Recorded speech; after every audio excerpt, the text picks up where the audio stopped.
المجيد وخطابه الحميد وقوله الحق وهو أصدق القائلين.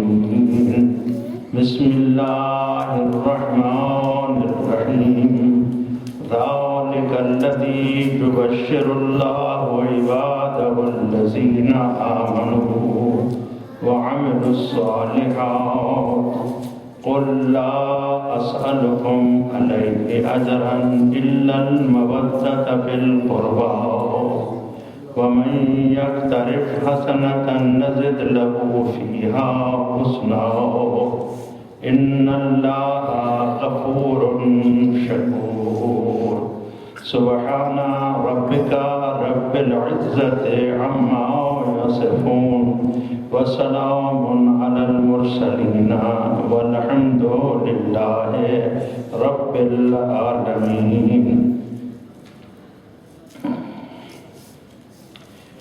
عن ابن عباس عن هذه الآية لما نزلت قالوا يا رسول الله من قرابتك هؤلاء الذين وجبت علينا مودتهم؟ قال عليه السلام علي وفاطمة وابناهما. آواز بلند صلوات پڑھیں.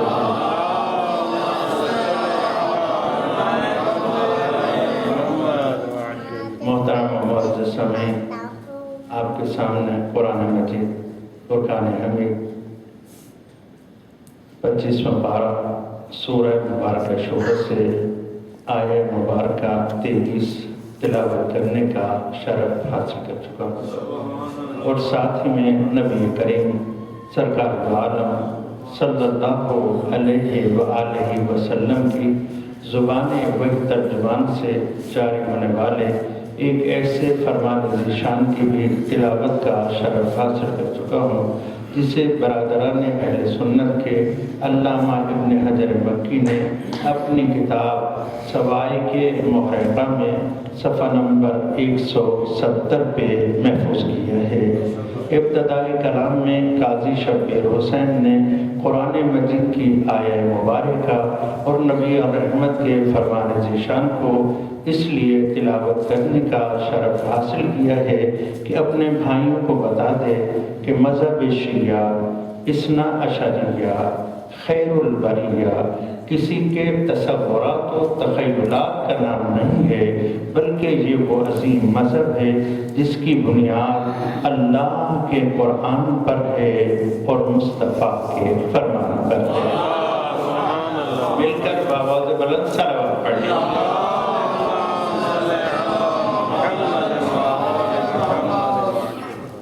ہم دنیا والوں کو بتا دینا چاہتے ہیں کہ ہم انہی سے ہی محبت کرتے ہیں جن سے خدا اپنی لاریب اور مقدس کتاب میں محبت کرنے کا حکم دیتا ہے. ایک بات ذہن سے.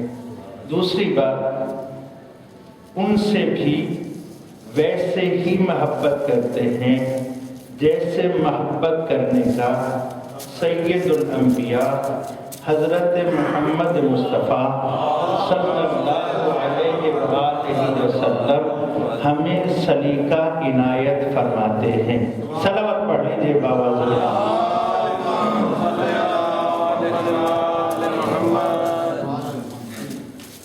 محترم دوستو احباب، یہ قرآن مجید ہے. قرآن مجید ہے، اس پر ایمان ہے، اس میں کوئی شک و شبہ نہیں ہے. یہ قرآن مجید ہے، یہ اس کا غلاف ہے. یہ غلاف اس کے احترام میں تیار کیا گیا، اس کو آنکھوں سے لگایا گیا، یہ اس کا احترام ہے. بوسہ دیا گیا، اس کا احترام ہے. سینہ سے لگایا گیا، یہ اس کا احترام ہے. فقیر اتنا پوچھنا چاہتا ہے کہ آیا ایک اچھا غلاف اس کے لیے تیار کر دینا۔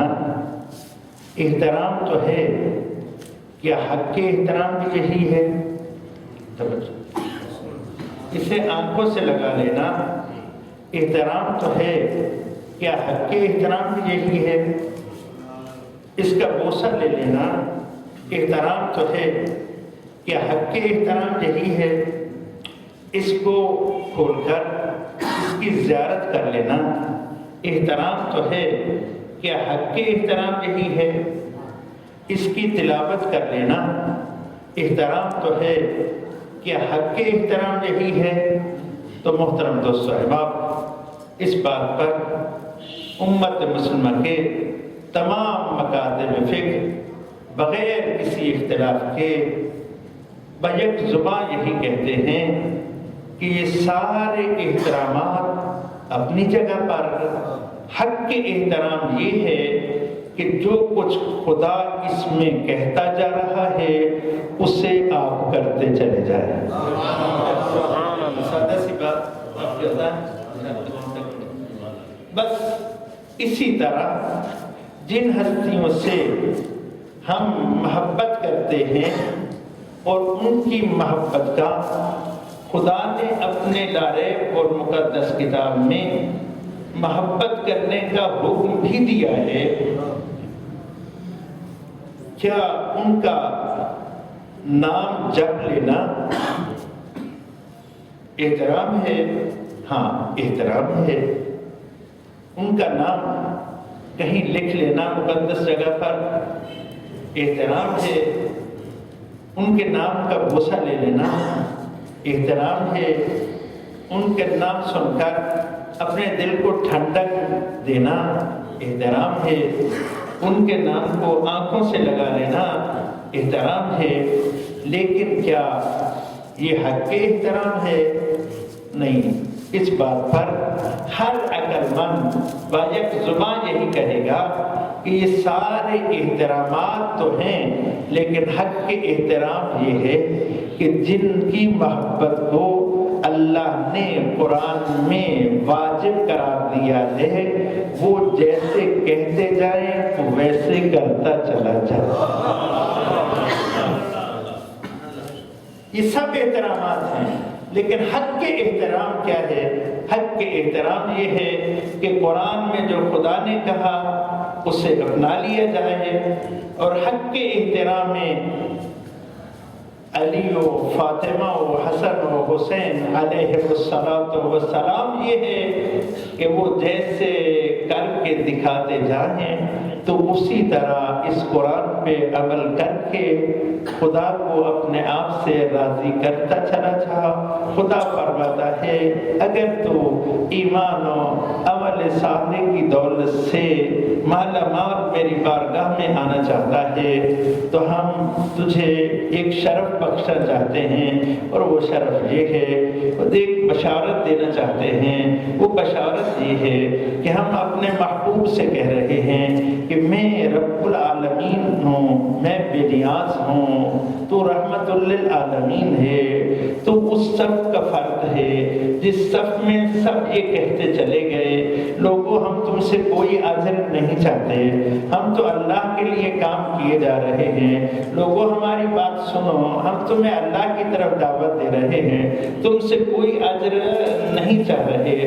اسی صف میں جو سید الانبیاء قرار پائے، جو امام الرسول ٹھہرے، خدا ان سے کہہ رہا ہے قل، کہہ دیجئے۔ اور خدا نے اس قل کہلوانے سے پہلے بتا دیا کہ یہ جو بات آنے والی ہے یہ بات بشارت ہے، یہ بات خوشخبری ہے ان لوگوں کے لیے جن لوگوں کے پاس ایمان کی دولت بھی ہے اور میدان میں عمل صالح کی زینت بھی موجود ہے۔ جو ایمان و عمل صالح رکھتے ہیں ان کے لیے ایک بشارت ہے۔ بشارت کیا ہے؟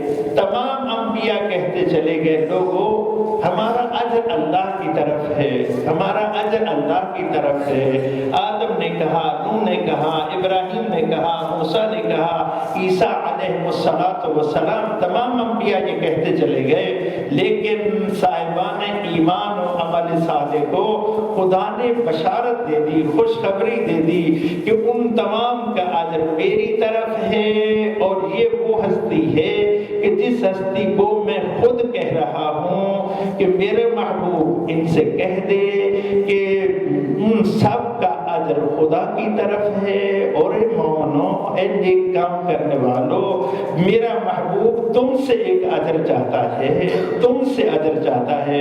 میرا محبوب ہے، سید الانبیاء ہے، سید الرسول ہے، اور میرے حکم سے وہ تم سے اجر چاہتا ہے، اور وہ اجر یہ ہے، لا اسألکم علیہ اجرا الا المودۃ فی القربى، بس اتنا ہی اجر چاہتا ہوں کہ قربہ سے مودت کرنا۔ دیکھیں محترم دوست صاحبہ، میں یہاں حاضر ہوا، میں نے کہا زوار صاحب کچھ نہیں لینا چاہتا آپ سے، عباس صاحب آپ سے کچھ نہیں لینا چاہتا، بات سنو میری، حاجی صاحب آپ سے کچھ نہیں لینا چاہتا، بات سنو میری، توجہ فرمائیں۔ لیکن ایک مقام پر ایک محترم کو کہا میں نے کہ محترم میں آپ سے کچھ لینا چاہتا ہوں، ذرا آپ سوچیں کہ اس میں عزت کس کی ہوئی؟ توجہ سوچیں، ذرا غور کریں، عزت کس کی ہوئی؟ جس کو میں یہ کہہ رہا ہوں کہ میں آپ سے کچھ لینا چاہتا ہوں، آپ سے نہیں کچھ لینا چاہتا، آپ سے کچھ نہیں لینا چاہتا، آپ سے کچھ نہیں لینا چاہتا، لیکن آپ سے لینا چاہتا ہوں۔ تو اب معلوم ہوا یہ جو اس صف کے مبلغ تھے یہ سب کہتے ہیں نہیں چاہیے، نہیں چاہیے، نہیں لیتے، نہیں لیتے، نہیں لیتے۔ اے امت مسلمہ کے عظیم سپوتو، دولت ایمان و عمل رکھنے والوں، خدا فرماتا ہے ہم تمہیں یہ سعادت دے رہے ہیں کہ اپنے محبوب کو کہہ رہے ہیں کہ ان سے لے لو، ان سے لے لو، ان سے لے لو، ان سے لے لو، ان سے لے لو۔ تو گویا یہ ہمارے لیے سعادت ہے، یہ ہمارے لیے شرف ہے، اسی لیے خدا نے کہا یہ بشارت ہے، خوشخبری ہے ان لوگوں کے لیے جو مومن ہیں اور عمل صالح کرنے والے ہیں۔ کیا میرے حکم سے لفظ قل درمیان میں رکھ کر خدا نے اس اعتراض کو ختم کر دیا کہ جب سارے نبی یہ کہتے چلے گئے کہ ہمارا اجر خدا کی طرف ہے، تو یہ بھی کہتے کہ میرا اجر خدا کی طرف ہے، یہ کیوں اجر مانگ رہے ہیں؟ تو خدا نے قرآن مجید میں لفظ قل کو باقی رکھ کے یہ بتلا دیا، یہ خود نہیں مانگ رہا، میں منگوا رہا ہوں۔ اور مانگ کہہ رہا لا اسألکم علیہ اجرا، اس بات پر جو کام کیا ہے، یہ جو ساری تبلیغ کی ہے، ایک ہی اجر چاہتا ہوں، اور وہ ہے مودت فی القربہ، قربہ سے مودت۔ اب اس آیت کی تفسیر میں برادر اہل سنت علامہ ابن حجر مکی نے اور علامہ زمخشری عظیم مفسر قرآن نے اپنی تفسیر کشاف میں اسی آیت کے ذیل میں اس حدیث کو نقل کیا کہ حضرت عبداللہ ابن عباس روایت کرتے ہیں کہ جب یہ آیت نازل ہوئی قالو، ایک بندے نے نہیں پوچھا، قالو ایک بندے نے سوال کیا ہوتا تو کالا ہوتا، قالو جمع کا صیغہ ہے، معلوم ہوا ایک بندے نے سوال نہیں کیا، ایک صحابی نے سوال نہیں کیا، قالو جمع کا صیغہ ہے، بہت سے لوگوں نے پوچھا یا رسول اللہ، توجہ، یا رسول اللہ من قرابتک هؤلاء الذین وجبت علینا مودتهم۔ ایک صحابی نے نہیں، دو صحابیوں نے نہیں، کئی صحابیوں نے سوال کیا، اے اللہ کے رسول آپ کے من قرابت کا، آپ کے وہ کون سے قریبی ہیں، آپ کے وہ کون سے قریبی ہیں، قرابتک کا آپ کے کون سے قریبی ہیں۔ معلوم ہوا ان دوستوں کو اشتباہ ہو رہا ہے جو یہ کہتے ہیں کہ نبی کریم نے فرمایا میں اس پر تم سے کوئی اجر نہیں مانگتا مگر یہ کہ تم اپنے رشتہ داروں کا خیال رکھو۔ نبی کریم کی بارگاہ میں صحابہ کرام کے سوال کی یہ لفظیں بتلا رہی ہیں کہ صحابہ کرام اس آیت سے اپنے رشتہ دار نہیں سمجھ رہے تھے، رسول کے رشتہ دار سمجھ رہے تھے۔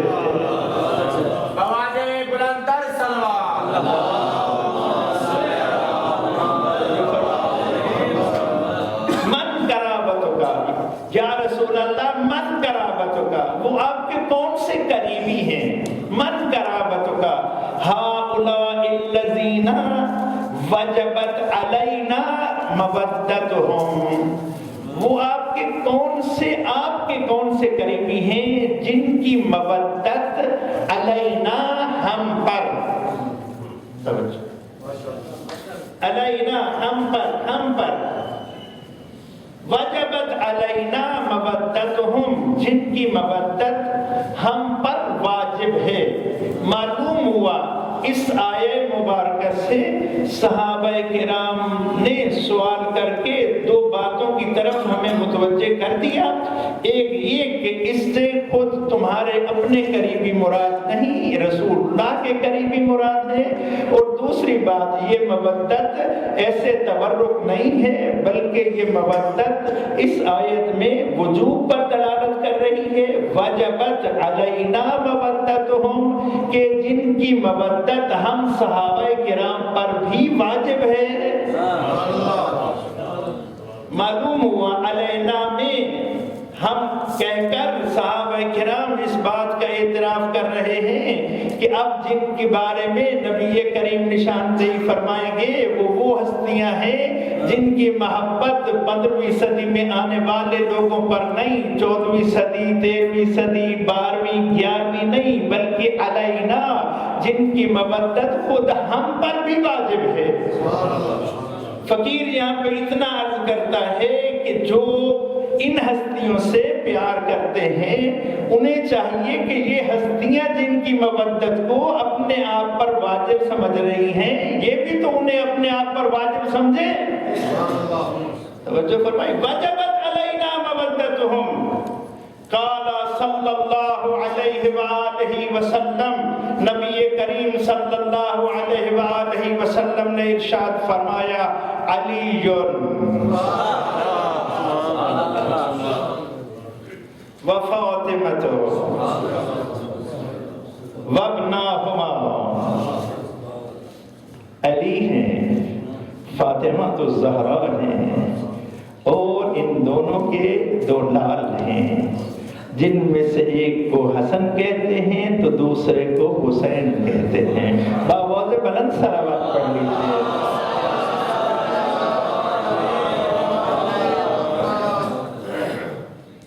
توجہ چاہتا ہوں دوستان،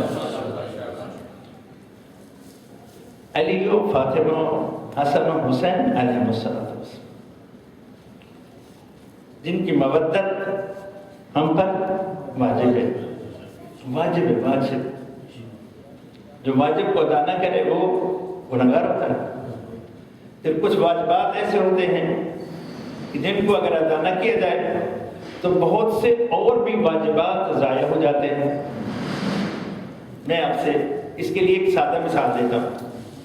مثلا نماز کے لیے وضو واجب ہے، اگر آپ اس وضو کو ترک کر دیں نماز پڑھیں تو یہ بھی نماز بھی گئی یا نہیں گئی یا بچ گئی؟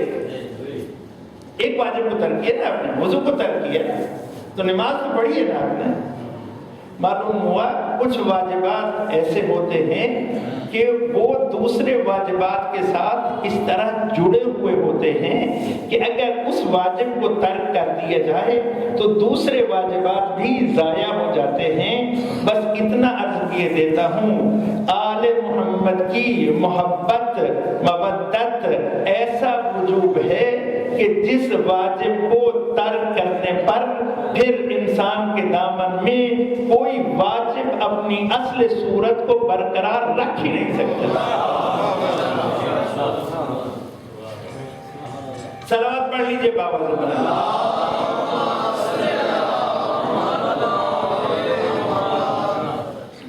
بس آج میں آپ کو بارگاہ رسالت سے ان ہستیوں کے مقام کے بیان میں ایک حدیث سنانا چاہتا ہوں۔ کیوں کہ عرض کیا ہے کہ ہم ان کو ویسا ہی مانتے ہیں جیسا رسول اللہ نے ماننے کا ہمیں سلیقہ عنایت فرمایا۔ اگر آپ وہ سلیقہ لینا چاہتے ہیں جو رسول اللہ نے عطا فرمایا تو بابا زبان صلوات پڑھ لیجیے۔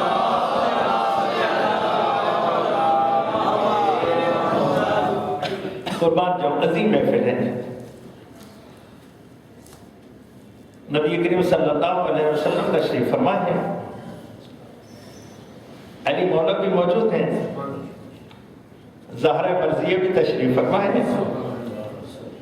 اس عالم میں سألہ علی علیہ السلام یومن، ایک دن آپ صلی اللہ علیہ وآلہ وسلم سے مولا علی علیہ السلام نے سوال کر دیا۔ رسول اللہ سے کس نے سوال کیا؟ ذرا بولی۔ مولا علی علیہ السلام نے رسول اللہ سے سوال کر دیا۔ سوال بہت عظیم ہے اور جواب اس سے بھی عظیم۔ سوال کیا؟ فرمایا یا رسول اللہ انا احب الیک ام فاطمہ، کیا آپ مجھ سے زیادہ محبت کرتے ہیں یا فاطمہ تو زہرا سے؟ ویسے ماننا ہے جیسے رسول بنوائے، جیسے سلیقہ سکھائے۔ سوال کون کر رہے ہیں؟ مولا علی علیہ السلام۔ یا رسول اللہ آپ مجھے زیادہ محبوب رکھتے ہیں یا زہرہ مرضیہ کو؟ آپ کے جواب پہ قربان جاؤ۔ آپ فرماتے ہیں فقال صلی اللہ علیہ وآلہ وسلم انت عندی اعز منہا، یعنی آپ میرے نزدیک اس سے باعزت ہیں۔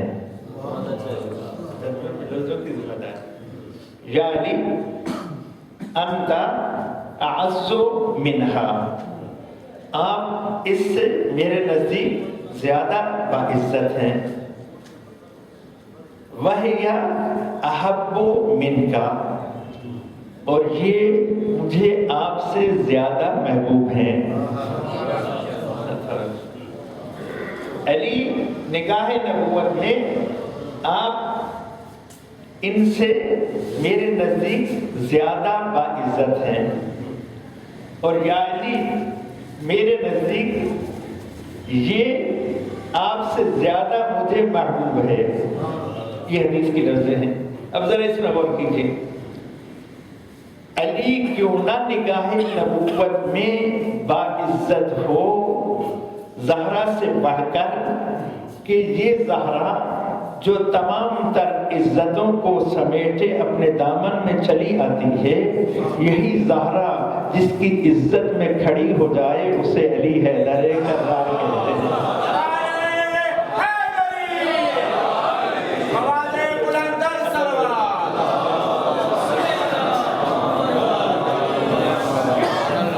اور آپ مقام زہرا سمجھیے، مقام زہرا کو درک کیجیے، جو نبی صلی اللہ علیہ وآلہ وسلم یہ فرمائے جا رہے ہیں کہ جس فرمان کو امام مسلم نے صحیح مسلم میں تحریر فرمایا کہ نبی کریم نے فرمایا یا علی حب کا ایمان، یا علی تیری محبت ایمان ہے۔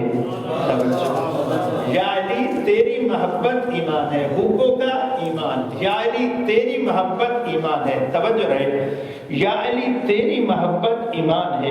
وہی رسول اسی زبان ترجمان سے فرما رہے ہیں یا علی زہرا مجھے آپ سے بھی زیادہ محبوب ہے.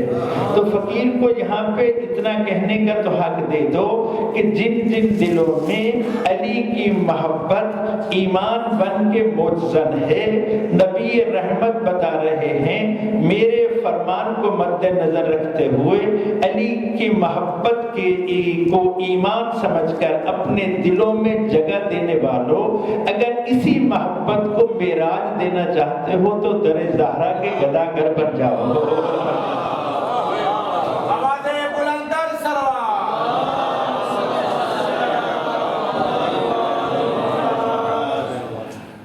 عظمت زہرا پہ بآواز بلند صلوات.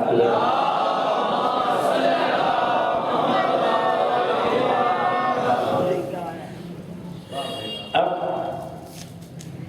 زبان زہرا صلوات اللہ وسلام اللہ علیہ سے ایک قصیدہ سنانا چاہتا ہوں عظمت حیدر کا علیہ الصلوۃ والسلام.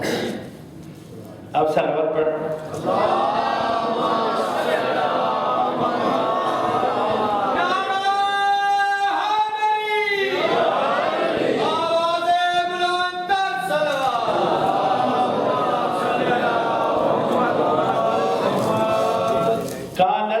فاطمۃ الزہرا صلوات اللہ وسلام اللہ علیہا. توجہ دوستو، حدیث کی روشنی میں بزبان سیدہ حدیث قصہ کا قصیدہ سننے والوں اس قصیدہ کو بھی سنو. فرماتی ہیں بی بی صلوات اللہ وسلام اللہ علیہا ان السعید کل السعید حق السعید. توجہ، تین لفظ ہیں. ان السعید کل السعید حق السعید.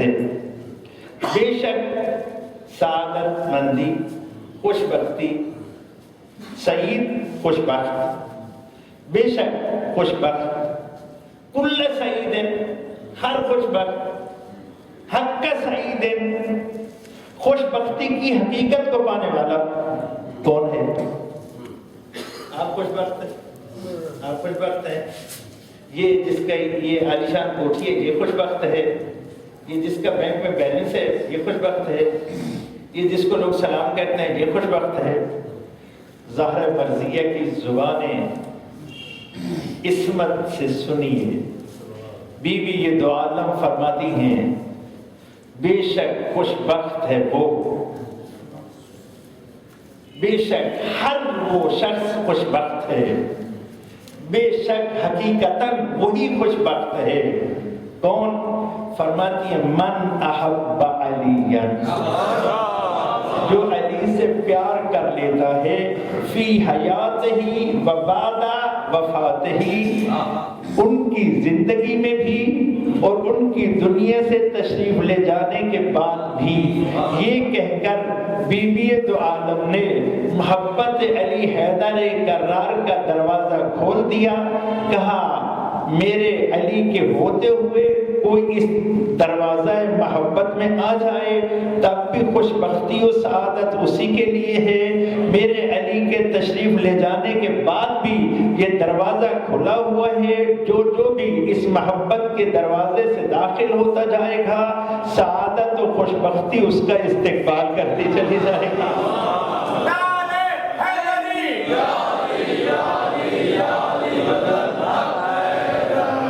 اب آئیے سید الانبیاء سے پوچھتے ہیں کہ یہ جو محبت علی ابن ابی طالب علیہ السلام کے ذریعے سے ہمیں سعادت نصیب ہو رہی ہے، ہم سعید بن رہے ہیں، ہم خوش بخت بن رہے ہیں، اس کی کچھ نشانیاں بھی ہیں. اب سو نہیں جانا، اب خراب نہیں ہونا، اب اسی محبت کے سلسلے کو برقرار رکھنا ہے. تو آپ مل کر صلوات پڑھیں کہ میں آپ کو یہ سنا.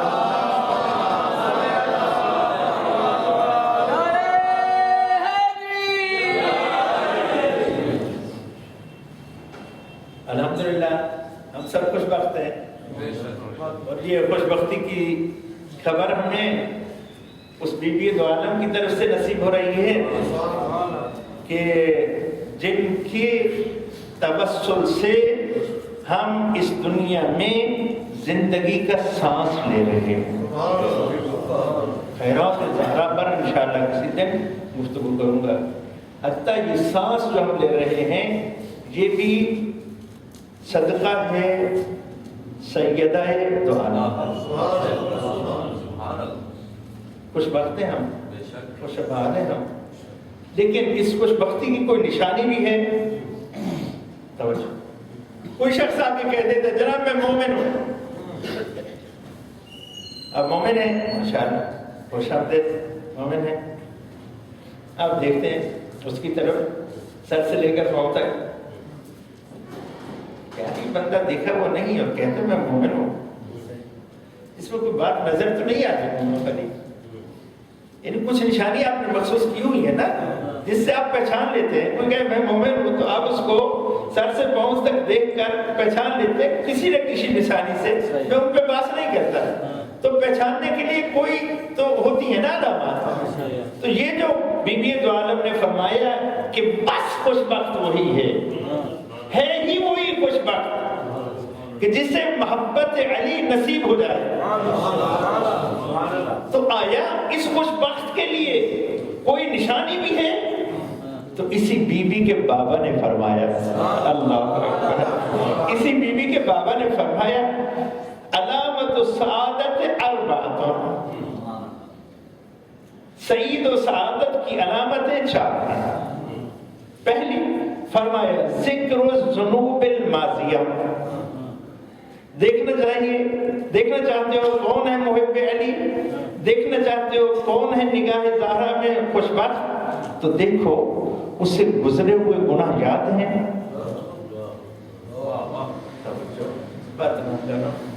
اسے اپنے گزرے ہوئے گناہ یاد ہیں. اگر اسے گزرے ہوئے گناہ یاد ہیں تو سمجھ لو کہ یہ خوش بخت ہے. سمجھ لو یہ بسعادت ہے.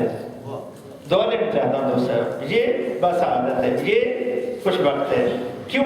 اس لیے کہ اسے گزرے ہوئے گناہ یاد ہیں. آپ جانتے ہیں کربلا میں ایک شخصیت کو, اس کا نام حضرت حر ہے. حر سے ایک خطا ہوئی, جانتے نا, بس نہیں کرنا چاہتا, متوجہ کرنا چاہتا ہوں. اس سے ایک خطا ہوئی, اس خطا پر وہ لڑسا بادب تھا. جب مولا حسین علیہ السلام نے فرمایا حر تیرے غم میں تیری ماں ماتم کرے, تو حر نے عرض کیا آقا آپ کی اماں زہرا ہے. اگر آپ کی اماں زہرا نہ ہوتی تو شاید یہ جملے میں بھی آپ کی طرف پلٹا دیتا. اے زہرا تیری عظمت کو سلام کرو. حر جیسے گستاخ کے دل میں بھی اگر تیری عظمت کا خیال پیدا ہو جائے تو چاہے ایک رات انتظار بھی کرنا پڑ جائے, انتظار ہوتی ہے لیکن اسے جنت میں پہنچائے بغیر شہادت نہیں ہوتی. آ گیا ہے حر اسی صدقہ زہرا میں, آ گیا ہے حر, قدموں کو ڈھونڈ لیا ہے. وہ تو عمدہ استقبال کیا گیا ہے, سرکار وفا نے استقبال کیا ہے, ہم شکل پیغمبر نے استقبال کیا ہے, خود فرزند زہرا نے استقبال کیا ہے, بھائی کہہ کے استقبال کیا ہے. لیکن ذکر الذنوب الماضیہ, اس سے اپنا گزرا ہوا گناہ یاد ہے.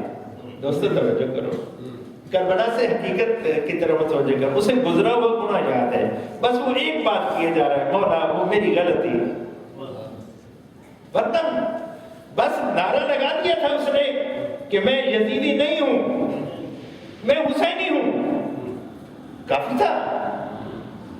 نا وہ اتنا خوش بخت کہ سرکار وفا اس کا استقبال کرتے ہیں، ہم شکل پیغمبر اس کا استقبال کرتے ہیں، خود فرزند رسول دلبند علی و بطول اسے بھائی کہہ کر اس کا استقبال کرتے ہیں، لیکن اس سے اپنا گزرا ہوا گناہ یاد ہے۔ اللہ قربانی بیٹا پہلے، اللہ اکبر، بوڑھا باپ خود دعا مانگتا ہے، پروردگارا مجھے جوان بیٹے کے درد سے محفوظ رکھنا۔ وہ باپ کیسے زندگی گزارے جس کا جوان بیٹا دنیا سے چلا جائے، لیکن گزرا وہ گناہ اس قدر یاد ہے کہ کہتا ہے مولا چاہتا ہوں صرف اپنی قربانی نہیں، گناہ کی معافی میں جوان بیٹا آپ کے قدموں پہ نچھاور کرتا ہوں۔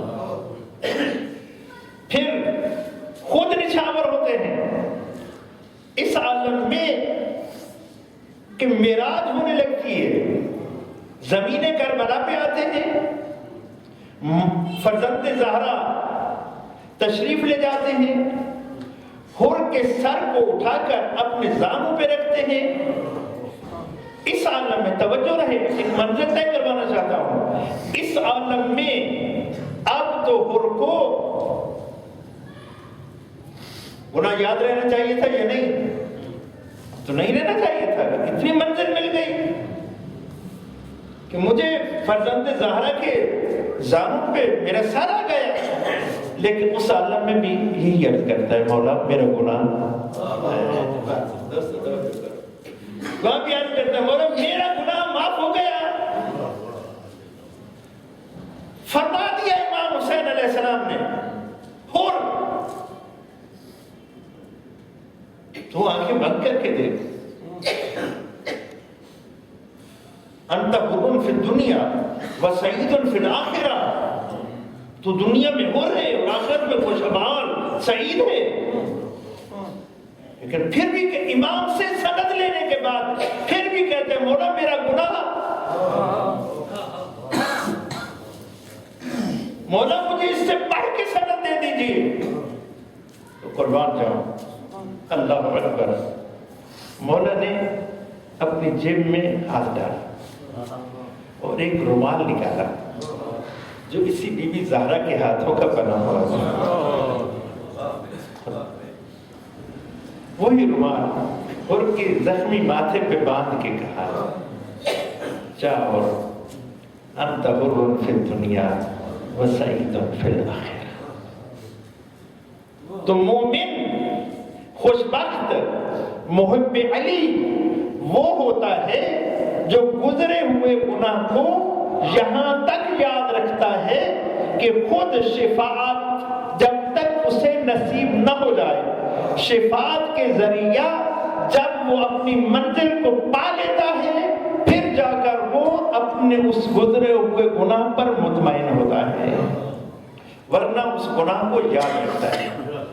دوستو احباب، یہ وہ حقیقت ہے جو آپ کی سنی ہوئی ہے، یہ وہ حقیقت ہے جسے آپ جانتے ہیں، لیکن اس مسئلے میں صرف غور کرنے کی ضرورت ہے کہ زبان امام حسین علیہ السلام سے لفظ سعید کی سند حاصل کرنے والے حر نے ذکر الذنوب الماضیہ کو کس حد تک یاد رکھا کہ فرزند زہرا نے زہرا مرضیہ کے ہاتھوں سے بنا ہوا رومال اس کی ماتھے پہ باندھ کے کہا انت حر فی الدنیا وسعید فی الآخرہ، تو دنیا میں حر ہے اور آخرت میں سعید ہے۔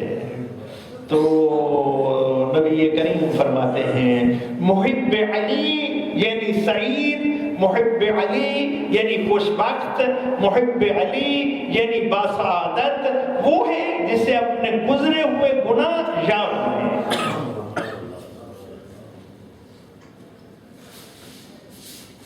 اس طرح سے صلوات پڑھیں کہ ہمیں اپنے سارے گزرے ہوئے گناہ یاد آ جائیں اور ایک مرتبہ قلب کو سکون ملنے لگ جائے کہ جن ہستیوں پر صلوات پڑھ رہے ہیں نا، ان ہستیوں کے صدقے میں یقیناً ہمارے گناہ معاف ہو جائیں گے۔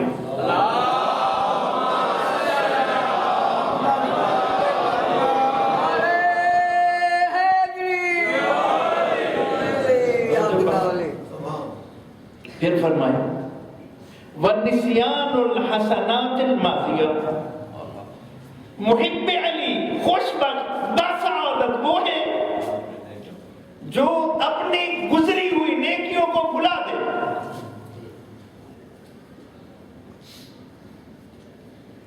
میں حج کیتا ہوں، میں فلاں غریب دی مدد کیتا ہوں، میں فلانے نات کی بھلا کیتا ہوں۔ بابا اگر یہ سارے کام تو خدا خاطر کیتے ہیں تو خدا جانتا ہے۔ اچھا وقت خدا بندے مطابق نے تیرے نام ایک فیصلہ کر چھوڑا، اکثر دیکھ گال کو ذہن نشین کر کے میرے کو ڈھیر کام نہیں چاہتے،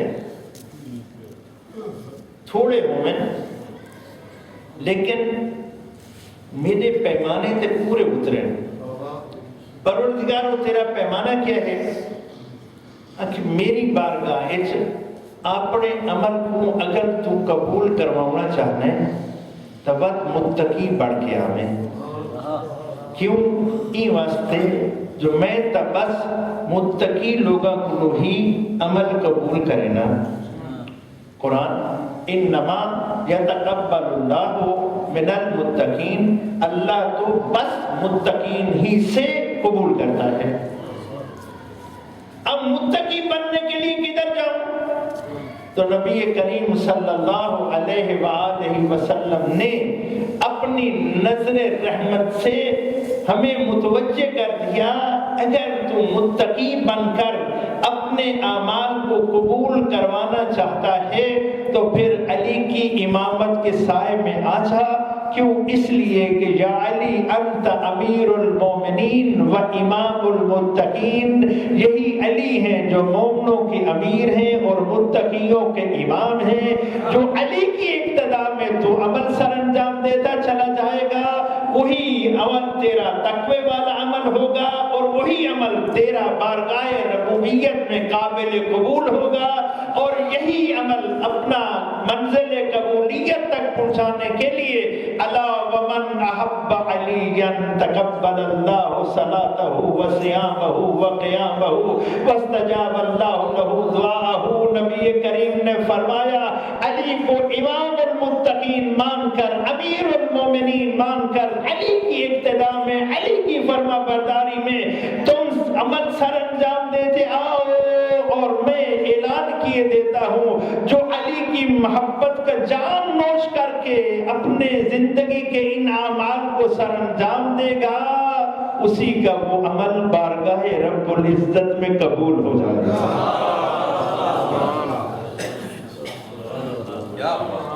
صلوات پڑھ لیجیے بابا سبحان اللہ۔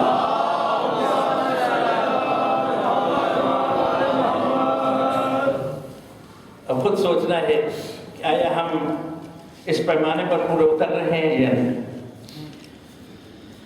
وَنَظْرُهُ إِلَى مَنْ هُوَ فَوْقَهُ، اور وہ اپنے سے اوپر دیکھے، پھر دین میں اس کی نگاہیں اپنے سے اوپر ہوں۔ میں نماز پڑھتا ہوں 5 وقت کی، وہ تہجد بھی پڑھتا ہے۔ میں صرف نماز پڑھتا ہوں، تہجد بھی پڑھتا ہوں، وہ عزاداری سید الشہداء بھی کرتا ہے، وہ عزاداری سید الشہداء بھی کرتا ہے، اور وہ تو ماتمداری بھی کرتا ہے۔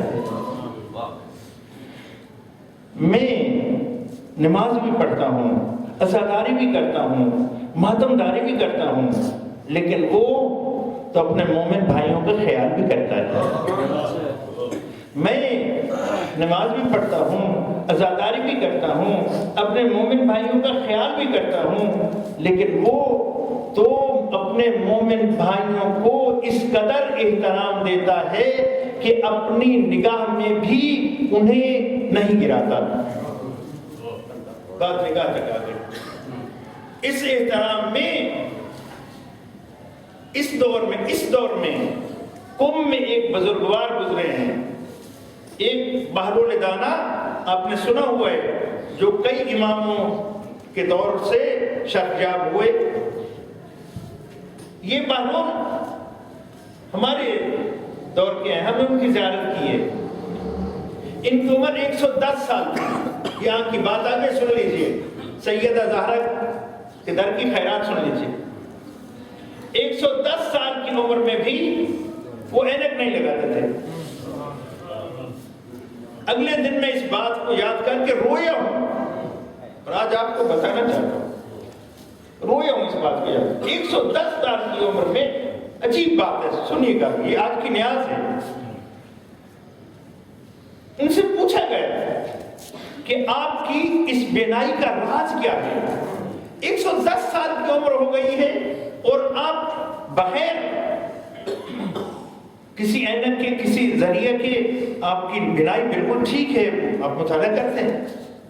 تو انہوں نے کہا میں نے ساری زندگی، توجہ بزرگ و عزیزو، یہ مجالس سیدہ ہیں، اس نے کہا میں نے ساری زندگی اولاد زہرا کو اپنی آنکھ میں بھی گرنے نہیں دیا. میں نے ساری زندگی 110 سالہ زندگی میں نے اولاد زہرا کا اپنی آنکھوں میں بھی احترام برقرار رکھا ہے. یہ اس احترام کی برکت ہے کہ میری بینائی برقرار ہے. اب جب میں اینک اٹھاتا ہوں تو میری آنکھوں سے آنسو گر پڑتے ہیں کہ شاید کسی سید کی میری نگاہ سے بد احترامی ہو چکی ہے کہیں. یہ تو میرے اللہ مجھے معاف کرتے ہیں، اور میں اس وقت سمجھوں گا کہ تو نے مجھے معاف کر دیا ہے جب میں یہ اتار دوں اور مجھے یقین ہو جائے کہ میں اولاد زہرا کے احترام میں اپنی اس مختصر سی زندگی میں سرخرو ہو چکا ہوں. توجہ فرمائیے، یہ احترام دل تو بھرا ہے. جن کی اولاد کے احترام کا یہ مقام ہو، جن کی اولاد کے احترام میں اس قدر انعام خدا ہو، اس قدر نعمتوں سے نوازا جا رہا ہو، میں نہیں جانتا کہ لوگوں نے خود اس زہرا کے ساتھ یہ سلوک کیوں کر کیا.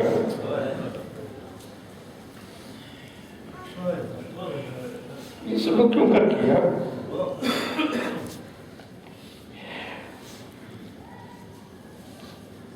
بڑے احترام سے اس درد والے مرحلے سے گزرنا چاہتا ہوں. بابا کا وصال ہو گیا، بابا تشریف لے گئے، لیکن جب اس دنیا سے جا رہے تھے احترام زہرا کس قدر تھا اس روایت کو درک کر. وہ جو کسی سے اجازت نہیں لیتا وہ بھی دروازے پہ دستک دیتا ہے. زہرا مرضیہ فرماتی آنے والے چلا جاؤ، میرے بابا راحت فرما رہے ہیں. پھر دستک ہوتی ہے. آخر بی بی زہرا کی آنکھوں سے آنسو ٹپک پڑتے ہیں، چہرے نبوت پہ پڑتے ہیں. آپ آنکھیں کھولتے ہیں، دیکھتے ہیں زہرا رو رہی ہے. زہرا کس چیز نے بلایا؟ کہ بابا کوئی بار بار دروازے پہ دستک دیے جا رہا ہے. میں اسے کہہ رہی ہوں کہ میرے بابا آرام کر رہے ہیں. آپ کی آنکھوں سے آنسو آ گئے.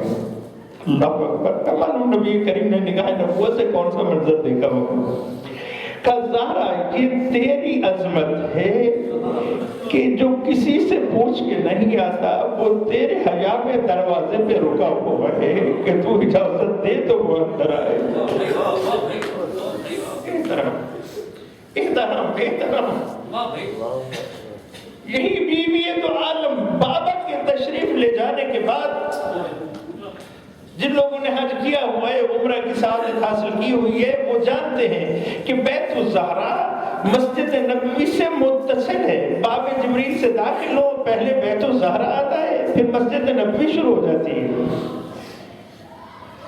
بس عزادارو، بیوی بابا کے وصال کے بعد اپنے گھر سے مسجد میں تشریف لائی، لیکن کس طرح سے؟ چادر تطہیر میں لپٹی ہوئی، ماتم کی تیاری کرو، چادر تطہیر میں لپٹی ہوئی، کنیزوں کے جھرمٹ میں، علی جیسے شوہر کی قیادت میں، حسنین جیسے بچوں کے ساتھ اتنا سا فاصلہ طے کیا، اس مقام پر آ کر کھڑی رہی. کتنی دیر کھڑی رہی؟ روایت ملتے 3 گھنٹے کھڑی رہی. احترام 3 گھنٹے کھڑی رہی. رلاتی ہے یہی بات کہ کسی نے نہ کہا کہ زہرا تھک گئی ہوگی کچھ دیر بیٹھ جائے. مجھے بات کی یہ وہ بیوی ہے جب اپنے بابا کے سامنے جاتی تھی تو صحیح ترین روایات میں ملتا ہے کہ سید الانبیاء کھڑے ہو جاتے تھے، اپنی ہی جگہ پر اسی زہرا کو بٹھا دیتے تھے اور پھر بیٹھتے تھے. جب 3 گھنٹے گزر گئے تو اس 3 گھنٹے میں کیا ہوا عزاداروں؟ رونے کے لیے یہ بات کافی ہے کہ کسی نے کہا اے زہرا ہمیں کیا معلوم تو جو کچھ کہہ رہی ہے یہ سچ بھی ہے یا نہیں؟